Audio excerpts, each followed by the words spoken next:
जून 2020 में गलवान में भारतीय सैनिकों की शहादत के बाद यह कहा गया था कि हर शहादत का बदला लिया जाएगा, चीन को सबक सिखाएंगे। पीएम मोदी बोले थे, हम दोस्ती निभाना जानते हैं तो आंख में आंख डालकर जवाब देना भी जानते हैं। फिर क्या हुआ? बातचीत होती रही, चीन भारतीय सीमा में घुसता रहा। लद्दाख हो या पूर्वोत्तर, हर तरफ से चीन अपने एजेंडे पर बढ़ता रहा। 15 नवंबर 2022 को इंडोनेशिया के बाली में पीएम मोदी शी जिनपिंग से मुस्कुराते हुए मिले, लेकिन 18 दिन के बाद ही उत्तरी देपसोंग में चीन ने शेल्टर बना डाले। हालात तो ये हैं कि हमारी सेना पेट्रोलिंग पॉइंट तक ही नहीं जा पा रही है। ऐसे में सवाल ये है, क्या चीन को लाल आंख दिखा पाएगी सरकार? बोलता हिंदुस्तान पर मैं हूं आपके साथ मिर्जा शाकिर अली बेग। चीनी सेना वास्तविक नियंत्रण रेखा पर अपनी घुसपैठ को स्थायी बनाने के लिए हरकत में है।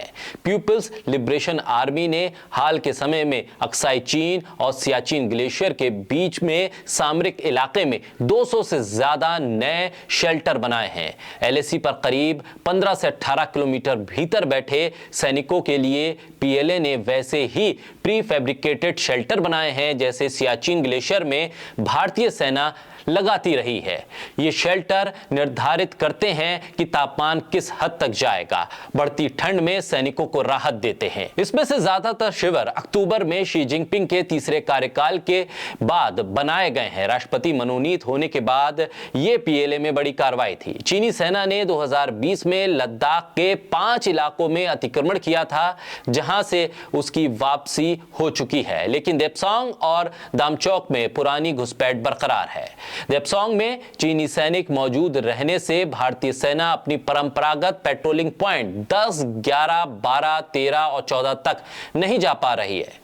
सीनियर कमांडर स्तर की वार्ता में भारत देपसोंग और दामचौक पर आपत्ति दर्ज कराता रहा है। देपसोंग में नए शेल्टर बनने से साफ है कि चीनी पीएलए का निकट भविष्य में यहां से हटने का इरादा नहीं है। भारत के लिए यह क्षेत्र सामरिक दृष्टि से बेहद महत्वपूर्ण है। ये चीन के कब्जे वाले अक्साई चीन, जो पाकिस्तान अधिकृत कश्मीर को जोड़ता है, वहां पर मौजूद है।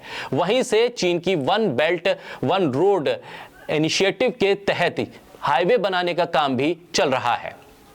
देपसोंग में चीनी सेना की इस चाल का तात्कालिक मतलब तो यही है कि वो इस इलाके से हटने को तैयार नहीं है। वो इस कब्जे को स्थायी बनाना चाहता है और भारतीय सेना की गश्त को रोककर उसने अपने दावे को और मजबूत किया है और हमारे दावे को कमजोर किया है। क्या चीन की हरकत से सरकार अनभिज्ञ है या चुप्पी साध कर बैठी है? हमारी जमीन पर बने शेल्टर को और स्थायी ढांचों को हटाने के लिए भारत सरकार क्या कार्रवाई कर रही है? देपसोंग और दामचौक जैसे सामरिक इलाकों में चीनी सेना को खदेड़ने के लिए क्या कार्रवाई की जा रही है और सरकार इस पूरे मामले पर सजग नजर क्यों नहीं आ रही है?